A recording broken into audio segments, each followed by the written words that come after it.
네, 우리 여러 선배님들 앞에서 또 후배 교육자들 앞에서 말씀 전하는 게 쉽지는 않지만 최선을 다해서 한 25분 정도 제가 배우고 느끼고 또 경험했던 것들을 나누도록 하겠습니다.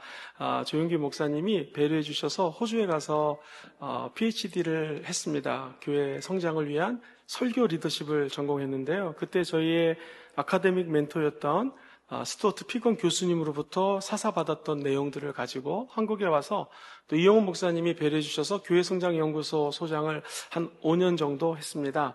그때 우리나라에서 대형교회, 큰 교회 목사님들을 176분, 중형교회 한 300분 정도를 인터뷰를 했고요. 개척교회 목사님들 모시고 세미나라든가 여러 가지 행사들을 하면서 아마 목사님들 한 1000명 이상들을 만났던 것 같습니다. 인터뷰를 했던 것 같습니다. 그분들과 함께 고민하면서 어떻게 하면 교회가 하나님 나라를 위하여 쓰임받을 수 있을까 고민했던 내용들을 몇 가지 담아보도록 하겠습니다. 오늘 이 강의 안과 PPT는 미래 목회 성장 리포트라고 하는 제가 쓴 책의 내용들을 요점 정리해서 발제해 드리도록 하겠습니다.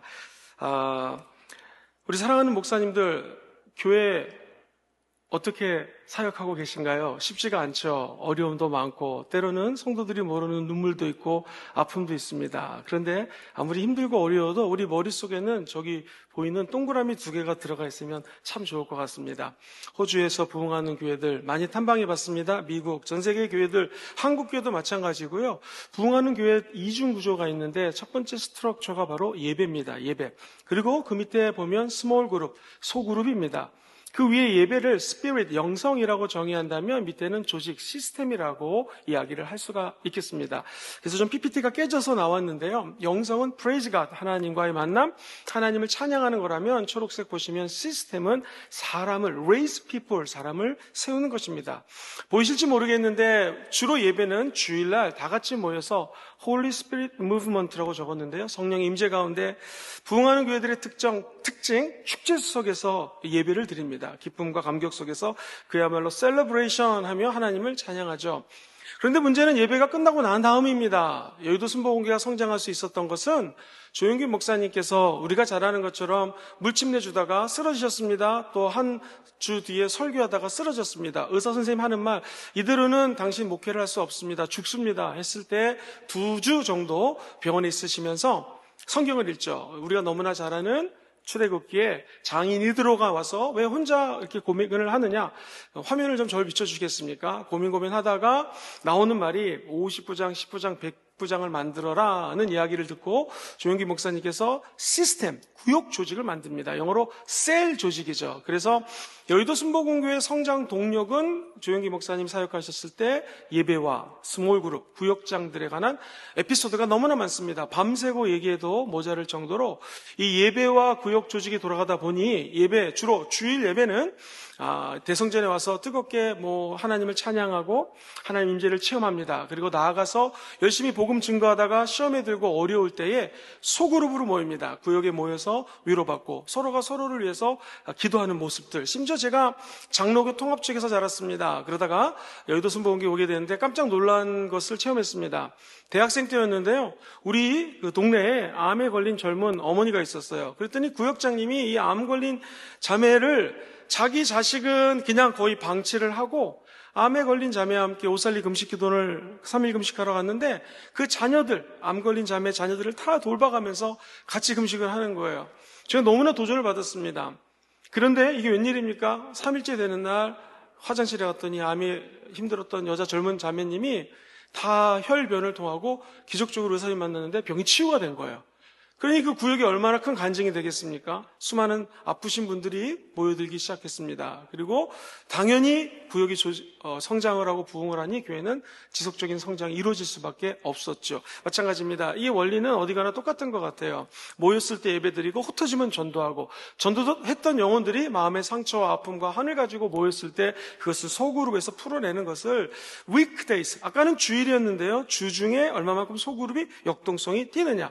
그래서 이 구역장님이 암 치유되신 분을 부구역장으로 세웠고 부구역장이 은혜 받고 막 전도를 하니 당연히 또 이 구역은 크게 3배, 4배, 5배로 성장했던 것을 제가 90년대 직접 본 적이 있습니다. 그래서 하나님을 찬양하는 예배가 스피릿, 영성과 관계가 있다면 스몰 그룹은 시스템하고 관계가 있습니다. 그래서 어떤 교회, 큰 교회를 잘 목회하시는 목사님들의 공통점은 예배에 올인하고요. 그만큼 소그룹을 잘 구축하려고 애를 쓰는 것이죠. 그러면 지금까지 서론이었고요. 짧게 스피릿에 관한 이야기들을 한 10분 나누고 그 다음에 시스템에 관한 얘기를 10분 나눔으로 제 강의를 마치고자 합니다.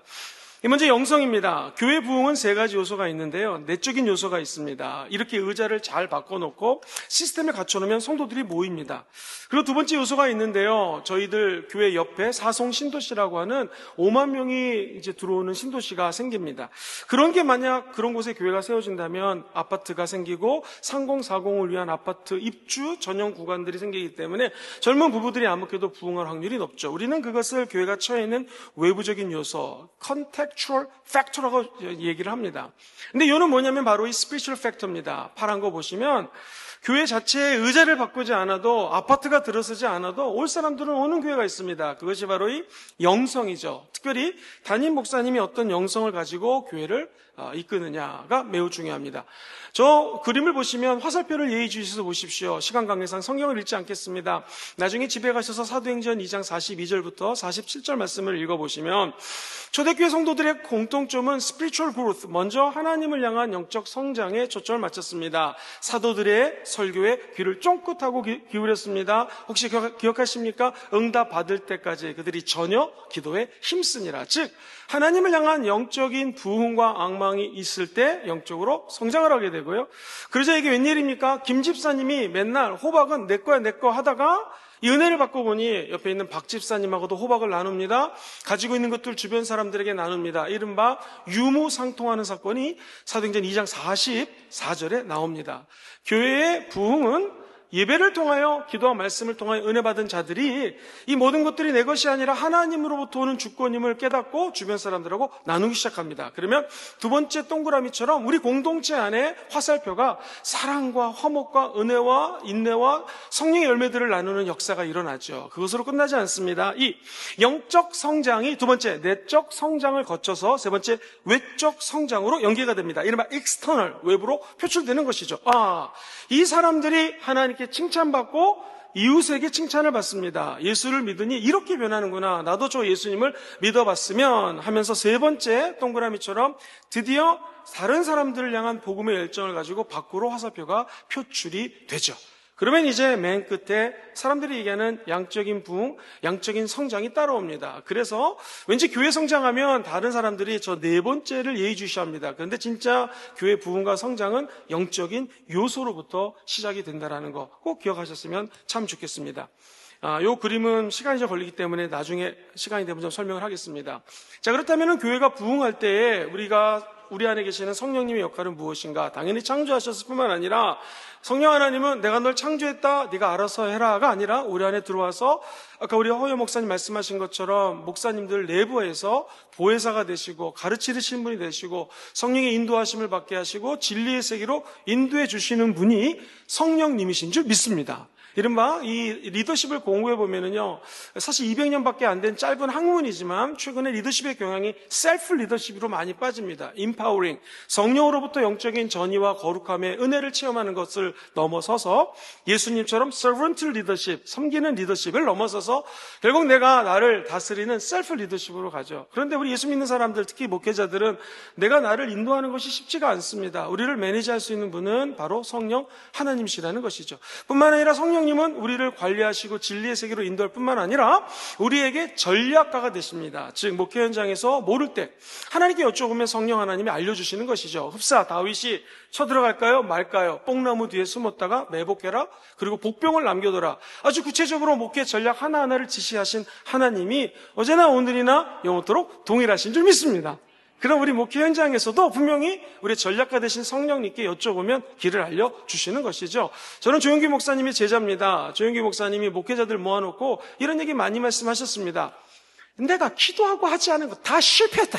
그러나 성령님이 말씀하신 건 다 성공했다. 그렇게 말씀하셨어요. 그래서 저희들은 어떻게 알아듣게 되었냐면 조용기 목사님 말씀의 핵심은 기도하고 성령의 전략을 따라 펼쳐졌던 국민일보라든가 모든 일련의 사역들은 하나님이 역사하셔서 성공했지만 목사님도 인간인지라 인간의 생각과 뜻대로 펼쳐졌던 사역들은 정말 되지 않더라 하면서 강조했던 것이 네 번째 empower, 즉 우리에게 동력을 주고 모티베이션, 동기 유발을 통해서 응징력을 부여할 수 있는 힘은 사실 목회자인 저와 여러분들에게 없습니다. 우리 안에 계신 성령 하나님이 도와주셔야 되는 것이죠. 그래서 만약 스피릿, 이 영성을 첫 번째 이슈로 삼는다면 영성의 핵심은 바로 성령님이시죠. 더 깊이 들어가면 창조하신 하나님이 창세기 5장에 에녹과 함께 늘 동행했던 것처럼 1년 365일을 동행하는 것이죠. 시간 관계상 설교는 우리 목사님도 말씀을 잘 하셨기 때문에 제가 생략을 하되 기름 부으심 받은 성경을 우리가 또 주의 종으로서 메시지를 전한다면 당연히 성경에 기초한 설교가 되어야 될 테고요. 예수 그리스도 중심의 설교, 그리고 무엇보다도 성령 충만한 설교, 긍정적인 설교, 사명지향적 설교. 목사님들마다 사명이 조금씩 틀릴 수 있습니다. 또 하나님께서 그 교회에게 맡겨준 사명이 있죠. 그 사명을 지속적으로 펼쳐나가는 거예요. 예를 들면 조용기 목사님은 늘 성령 그리고 세계 선교 말씀하셨습니다. 존경하는 고 화용조 목사님은 선교, 평신도들을 선교 동력화했던 사업들, 그리고 우리가 잘 아는 영국에서 공부해 오셔서 데니스 레인을 중심으로 한 강해 설교, 이런 내용들을 통해서 교회 사명을 또 한국교회에 많이 일깨워줬던 분들이시죠. 우리 천국 가신 오카는 목사님 제자 늘 외치셨고요. 이 모든 분들의 공통점이 바로 열정적인 설교였습니다. 그리고 신학적인 설교의 범주를 넘어서서 실제적이고 구체적이고 삶의 현장에서 어플라이할 수 있는, 적용할 수 있는 메시지가 가득했던 것을 보게 됩니다. 이 스피릿의 핵심이 예배라고 했을 때에 제가 다녔던 해외에 부흥하는 교회들의 특징은요, 예배가 매우 축제적입니다. 한때 싱가포르에서 급성장했던 교회를 탐방했습니다. 한국에서 왔다는 이유 하나만으로 아주 친절하게 안내를 해줬고 예배 처음부터 끝까지가 축제 가운데 예배를 드렸습니다. 특별히 제가 인상에 남았던 것은 교회가 이제 빌딩을 짓게 되었습니다. 그때 비전을 보여주고 그게 2000년대 초반이었거든요. 진짜 3D 비전을 보여주면서 우리가 앞으로 갈 교회가 이 교회입니다 하면서 축제지만 명확한 비전을 선포하고 젊은이들이 모여있지만 그 비전을 따라 헌금하고 결국 큰 교회를 지어서 들어갔던 것을 제가 기억합니다. 그리고 두 번째는요, 굉장히 우호적입니다. 여러분 혹시 부흥하는 교회를 가보면은요, 성도들이 기쁨이 넘칩니다. 축제적인 분위기를 넘어서서 매우 친절합니다. 싱빌교회 와보니까 우리 목사님이 목회를 잘하는 걸 제가 어떻게 아냐면은요, 예배가 축제적입니다. 한번 배려해 주셔서 여기서 설교를 했는데요, 세상에 아이들이 뛰어놀면서 구원 열차 같은 거 막 놀이를 하면서 축제 속에 찬양을 합니다. 그리고 주의 종이 선포할 때에 성령의 역사가 나타날 수밖에 없죠. 그리고 안내하시는 분들, 이 청중들의 얼굴이 매우 밝습니다. 그렇기 때문에 당연히 성령이 우리에게 자유를 주시니까 해방적인 분위기가 되죠. 성령의 역사는 우리의 마음을 부정적인 것에서 긍정적으로 예배를 통해 바꿔주시고, 나아가 삶이 힘들고 어렵고 위기가 닥쳐왔을 때에 참된 희망을 주시는 것, 우리 안에 계신 성령의 역사는 참된 예배의 모습, 즉 스피릿, 성령 충만함과 연계가 됩니다. 자, 그렇다면은 교회의 예배를 어떻게 우리가 리폼할 수 있을까요? 좀 바꿔볼 수 있을까요? 첫 번째, 담임 목사님이 주도돼야 됩니다. 그거 외에는 방법이 없습니다. 아무리 부교육자들이 이런 좋은 세미나를 듣고 온다 할지라도 거기에 변화를 일구는 역동성은 떨어집니다. 담임 목사님이 예배가 바뀌어야겠다, 혹은 예배 형식이 바뀌기 어렵다면 예배 순서 하나하나에 좀 더 성령의 역사와 다이나믹한 하나님의 은혜가 좀 넘치기를 원한다라는 절대 의지가 있어야 됩니다.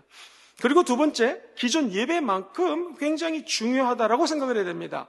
은희들 오해하시는 것이 청년들 예배할 땐 조금 좀 형식을 바꿔서 하고 대예배 때는 아니요, 그 리폼, 바꾸기 원하는 예배가 작더라도 성도들이 은혜를 받을 수 있도록 해야 됩니다. 저희 교회 같은 경우에는 며칠 전에 8시부터 밤 12시까지 예배를 드려봤습니다. 왜냐하면 저희 때는 금요 철야가 분명히 진짜 철야였거든요. 점점 철야가 한국 교회에 10시였다가 9시였다, 8시였다, 심지어 어떤 교회는 7시로 바뀝니다. 그러니 철야란 말을 쓰기 어려워서 심야 예배 같이 하죠. 그래서 우리 교회는 한번 8시부터 12시까지 예배를 드려봅시다 했는데요, 이게 웬일입니까? 성도들이 예배를 드리고 너무 은혜를 받아서 앞으로 계속 이런 예배가 있었으면 좋겠습니다 하고 간증들을 합니다. 담임 목사가 기존 예배만큼 신경을 많이 써서 이런 어떤 남들 보기에는 이벤트 같지만 리폼 예배를 준비하게 된다면 그 영성이 고스란히 성도들에게 나가는 거고요. 4시간을 찬양하고 기도했는데 한 명도 나가지 않고 은혜 받는 것을 며칠 전에 체험을 했습니다. 세 번째요. 그리고 예배 중심의 교회 행사 때에 연령별 소그룹을 만든다거나 이런 지속적인 변화를 일구는 예배를 좀 창출할 필요가 있습니다. 네 번째도 중요하죠. 교회에 당회랑 얘기를 해서 재정적인 지원, 예를 들면 1팀부터 4개 팀을 나눠서 조그만 선물을 준비한다거나 이런 것도 필요합니다. 자원봉사자 필수적으로 필요하고요. 당회라든가 교회 핵심 리더들의 서포트가 필요합니다. 다소 이론적인 것 같지만 잠깐 읽고 넘어가겠습니다. 하나님의 임재를 꿈꾸는 교회 예배 특징은요, 찬양이 도드라집니다. 오해하지 마세요. 세계적인 유수한 찬양 사역자를 모셔오라는 것이 아니라 찬양할 때 기쁨이 있습니다. 그리고 찬양부터 열정이 있습니다. 저도 이제 예배학을 가르치는 선생님인데 사실 예배학 어디를 봐도 준비 찬양이라고 하는 단어가 없습니다. 이 찬양이 곧 예배거든요. 근데 많은 교회들이 이 찬양은 그냥 예배하기 전에 박수 치면서 혹은 조용히 드리는 것이 노래고 진짜 예배는 사도신경을 하는 그 시간부터라고 하는데 최근에 한국 교회를 다녀보면은 예를 들면 아침 9시 예배인데 8시 40분으로 예배 시간을 바꿔놓습니다. 이유인즉 찬양의 중요함을 극대화시키기 위해서 찬양의 중요성을 점점 확대해 나가는 것을 한국교회 볼 수가 있습니다. 그만큼 찬양은 중요합니다. 찬양 가운데 거하시는 하나님이 우리의 심령을 어루만지면 기쁨을 얻게 되고요. 목사님의 설교와 기도할 때 하나님을 체험할 수가 있고요. 그리고 성도들은 통성기도를 통하여 내 마음속에 바라는 것들을 구할 수 있습니다. 그러면 하나님의 임재를 expect, 기대할 수 있고 우리에게 필요한 것들을 사모하며 부르질 수 있습니다. 나아가 한 걸음 confess, 우리의 죄를 고백하면서 하나님의 임재를 좀 영어 표현은 enjoy 어색하지만 하나님의 임재를 즐길 수가 있는 것이죠. 그래서 결국 스피릿, 성령의 역사하는 예배는 돕는 분이시 성령님이시기 때문에 성령님 우리 연약함을 도우시나니 우리는 마땅히 기도할 바를 알지 못하지만 성령이 말할 수 없는 탄식으로 기도해 주시고 하나님의 뜻 가운데로 인도해 주심을 믿고 나아가는 예배 인도자, 즉 담임 목사님들이고요. 우리 목회를 하면서 너무나 힘들고 어렵고 좌절할 때 또 우리 목회의 의도를 잘 알지 못해서 생기는 어떤 잡음이랄까요? 그런 소리들이 들리게 되면 성령님이 우리를 위로해 주시는 것이죠. 사도행전 9장 31절 성령의 위로하심으로 교회가 하나님께로 나아가고 부흥됐던 것을 기억할 필요가 있습니다. 또 하나 세 번째, 우리가 힘들고 어려울 때는 목회자들끼리 모여서 서로에게 이야기하는 것이 큰 도움이 됩니다. 저도 우리 순복음회 좀 같은 친한 목사님들이 모여서 이야기하고 여행도 가면 참 위로가 됩니다. 그러나 궁극적으로 사람들이 주는 위로나 상담은 제한적이고요. 우리 안에 계신 성령님이 바로 카운슬러가 되는 것이죠. 해서 보혜사라는 단어가 영어 성경엔 카운슬러라고 번역이 되어 있습니다. 뿐만 아니라 성령이 우리 안에서 역사하시는 것은 내가 열심히 기도하고 준비하지만 강대상에서 외치는 30분 정도의 설교 시간은 advocator, 성령 하나님이 말씀하시는 시간이고 우리는 성령의 통로로 쓰임받는 것이죠. 나아가 목회의 전반적인 전방향적 360도의 가르침은 바로 우리 교사 되시는 성령님을 의지할 때에 성령님은 어제나 오늘이나 영원토록 우리 목회자들을 도우시고 하나님 나라를 확장하는데 우리를 사용하시게 될 줄 믿습니다. 바라긴 우리 모두가 하나님 나라의 거룩한 건설 노동자들이 되어서요 하나님 나라 건축을 위하여 건설을 위하여 애쓸 때 믿습니다. 성령님이 끝까지 성령이 임재하는 예배의 꿈을 허락하여 주실 것입니다. 성령 충만한 교회, 스피릿, 영성으로 가득 찬 교회를 꿈꾸는 목회자들의 특징은요, 패션입니다. 열정이 있고요, 퓨리티. 정말 순수합니다. 목회를 크게 하시는 목사님들이 막 이렇게 경영학적으로 목회를 하실 것 같지만 만나서 얘기해 보면 매우 순수한 것을 느낄 수가 있었습니다. 한 목사님은요, 저랑 인터뷰를 하다가 목사님 이거 보세요. 이게 뭐냐 그랬더니 우리 교회에 헌금한 내용들인데 자기도 헌금을 많이 한다고 굉장히 순수하시게 하나님 사랑하고 우리 교회 장로님들이 내가 지금 어디에 가 있는지를 다 안다고 하나님을 뜨겁게 사랑하고 열정 가운데 순수한 마음을 가지고 목회하는 거 많이 봤습니다. 우리가 사실 목회 처음으로 할 때는 얼마나 큰 순수한 마음을 가지고 시작했습니까? 다시 우리의 마음속에 거룩한 기름 부으심으로 이 퓨리티, 순수한 마음이 회복되면 우리 목회 현장에 하나님의 기름 부으심이 임하게 될 줄 믿습니다. 나아가 프레이어입니다. 기도. 우리 사랑하는 목사님들, 여기 선배님들도 많이 계시지만 혹시 하루에 몇 시간 기도하시나요? 어떤 목사님은 1시간, 2시간, 3시간. 근데 저는 그렇게 조용기 목사님께 배웠습니다. 목사는 하루에 3시간. 그리고 장로님, 권사님들은 하루에 2시간, 일반 평신도들은 하루에 1시간은 기도해야 된다. 그래야지 너희가 1시간도 깨어 기도하지 못하느냐라는 주님의 질책을 받지 않게 될 것이다. 대전에 크게 부흥하는 교회는 평신도들이 무조건 그 교회에 와서 하루 1시간 이상을 기도해야 됩니다. 대전 둔산제일감리교회 문상훈 목사님의 간증입니다. 그 일대에 교회 들어선다고 반대 데모 하던 사람들이 지금 너무나 좋아합니다. 이유가 뭘까요? 성도들이 교회 매일 와서 예배를 드려야 되니, 기도를 해야 되니 성도들이 다 교회 주변 아파트로 이사를 옵니다. 주변에 아파트 값이 오르기 시작합니다.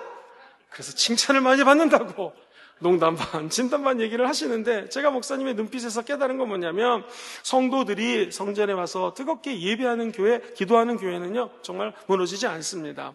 그래서 그런지 코로나 때 많은 어려움이 있었는데요. 제가 이 비공식적인 통계인데, 저는 부산에서 왔습니다. 부산 순복음 금정교회를 담당하고 있는데, 목사님들 모여서 코로나 기간에도 부흥한 교회들 도대체 특징이 뭘까 만나서 물어보고 조사를 했습니다. 아직 책을 쓰지는 않았지만 기도입니다. 기도. 성령의 역사하는 교회를 만드시고 꿈을 꾸시는 우리 목사님들 한번 아멘 해볼까요? 기도가 없이 어떻게 성령 충만한 교회를 이룰 수가 있겠습니까? 기도. 그래서 저희 교회는 새벽 기도도 드리고 저녁 7시 반부터 9시 반까지 매일 저녁에 기도를 합니다. 처음에는 힘이 들었는데요. 성도들이 와서 매일 밤마다 기도하는데 그 안에만 들어가도 기도가 터지고, 또 방언, 우리 순복음 방언 기도 뜨겁게 하지 않습니까? 방언을 못했던 성도들이 방언을 받고, 심지어 외부에 있는 다른 교회 성도들도 왔다 방언이 터지는 일들이 목격이 됩니다. 꼭 방언 기도가 아니더라도 기도할 때 우리의 순수성과 성령의 역사하는 교회가 회복되게 될 줄 믿습니다. 당연히 성령의 역사로 기도를 많이 하면 파워, 성령의 능력이 임하게 되고요. 그리고 푸어, 잃어버린 영혼들, 하나님을 알지 못하는 영혼들에게 복음의 메시지를 잘 전하게 될 줄 믿습니다. 자, 그렇다면은 이제 다음으로 넘어가기 전에 중간에 브리치 같은 건데요. 어떤 분이 재밌게 정리를 잘 해놨어요. 미래 목회 이중 구조가 있는데, 첫 번째는 하나님의 생명입니다. 영성, 지금까지 말씀드렸던 스피릿이죠. 하늘색, 파란색 밑에 쭉 나열이 되어 있습니다. 이것은 life of God, 하나님의 생명입니다. 성령이 없이 어떻게 목회할 수 있겠습니까? spirituality, 교단마다 갖고 있는 영성, 또 목사님의 영성에 따라 목회를 해야겠죠. 근데 정말 중요한 것은 너 믿음대로 될지어다 라고 말씀하신 예수님처럼 믿음이 중요합니다. 그 믿음이 사역의, 미니스트리 사역의 연장선에서 하나님의 나라를 꿈꾸며 확장해 나가는 것이죠. 그렇다면 성령이 그만큼 중요하다면 그 옆에 똑같은 S로 스킬이라고 적어놨습니다. 열심히 성령을 따라 목회하지만 사람과 대화하는 것이라든가 목회를 꿈꿀 때 기술적인 요소도 중요합니다. 영성도 중요하지만 전문성도 매우 중요합니다. 해서 설교학 책이 나오면 한번 쭉 사서 읽어봐야 되고요. 설교의 외국 목사님들이 동향이 어떻구나, 이런, 예를 들면 설교 전문가가 되고 싶으면 이런 전문성을 늘 공부해야겠죠. 믿음도 중요하지만 리더십 스킬도 중요합니다. 말씀드렸던 것처럼 예수님처럼 섬기고자 하는 리더십, 서번트 리더십이고요. 셀프 리더십. 아무리 세계 최대 강국의 대통령이라 한들 루안스키라고 하는 여자 비서와 함께 선을 넘게 되면 목사님들 앞에 고개를 숙이고 제가 잘못했습니다 라고 회개를 하지 않습니까? 내가 목사로서 나를 지도하지 못한다면 무슨 소용이 있겠습니까? 그래서 스스로를 셀프 리더십 할 수 있도록 우리는 영성, 지성, 사회성, 인간관계, 시간관리, 체력관리 다 해야겠죠. 그리고 우리 이 사역을 성사업이라고 표현을 하곤 합니다. 홀리 비즈니스입니다. 즉 미니스트리, 사역도 하지만 사역 현장에서 시스템을 관리해야 되는 어쩔 수 없는 매니지먼트 같은 일을 하게 된다는 것이죠. 자, 그렇다면은 이제 두 번째, 왼쪽에서 파란색이 중요한 것만큼 오른쪽 초록색도 중요하다면 이 시스템에 관한 이야기들을 몇 가지 말씀을 나누도록 하겠습니다. 첫 번째가 그레이스입니다. 사실 우리가 하는 이 목회는 하나님의 은혜가 없으면 할 수가 없습니다. 그래서 기도가 필요한 것이고요. 주님의 도우심을 앙망할 수밖에 없는 것이죠. 그런데 우리가 하는 이 믿음이 각 교회마다 프로그램화가 되어 있지 않습니까? 그때 필요한 것이 우리에게 믿음입니다. 그리고 옛날에 알파 수련회, 오순절 성령 비전 캠프 이런 것들을 프로그램에 해와서 그 교회가 성령과 성도 하나하나가 친밀해질 수 있도록 프로그램을 하는 거 매우 중요하죠.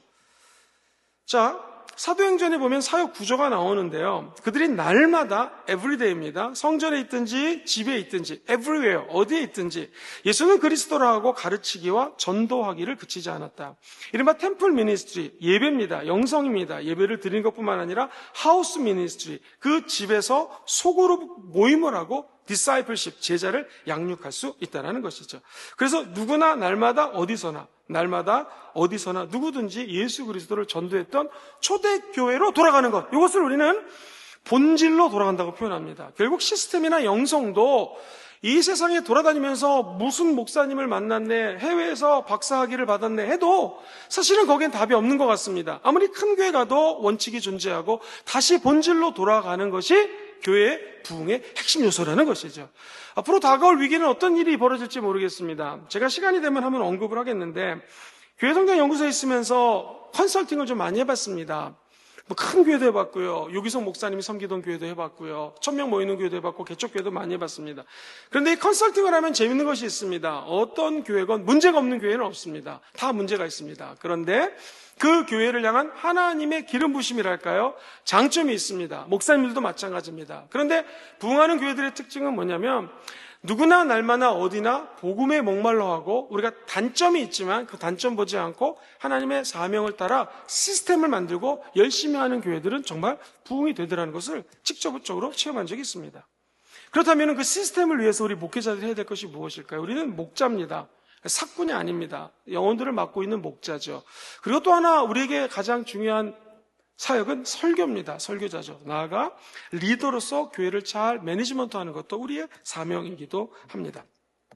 이 목회를 하면서 조직을 나누게 되면 조금 더 책임을 지게 되고요, 하나가 되게 하고요, 그 다음에 가르치는 데 유익하고요, 초록색 제일 왼쪽 밑에 보시면 모티베이션, 동기 유발을 통한 응집력을 통해서 이분들이 일을 할 수 있도록, 움직일 수 있도록 할 수 있는 것이 바로 시스템, 조직의 유익입니다. 이건 좀 설명할 필요가 있는데요, 하늘색을 보시면 유입 조직이라고 되어 있습니다. 결국 세가족 팀이 누구나 다 있을 것입니다. 그 유입 조직에서 트랜스포메이션 시스템으로 넘어갑니다. 그게 뭐냐면 변형 조직입니다. 대부분의 장로교에서는요, 남성교회, 여성교회 혹은 그 소그룹을 통해서 그 변형 조직을 꿈꿉니다. 순복음 같은 교회는 구역 조직 또는 연령별 소그룹 모임, 이런 걸 통해서 주의 종이 예배 때 영향력을 끼치는 것 외에 소그룹에서 자기들이 변형될 수 있도록, 교제를 하며 주님을 만날 수 있도록 돕는 것이죠. 예를 들면 한 성도가 우리 교회 왔습니다. 유입 조직에 들어온 것이죠. 이 변형 조직을 어떻게 둘 것인가가 관건입니다. 세 가족을 관리하고 나아가 이분들이 1단계, 2단계, 3단계로 우리 교회 어떻게 사역화시킬 수 있을 것인가.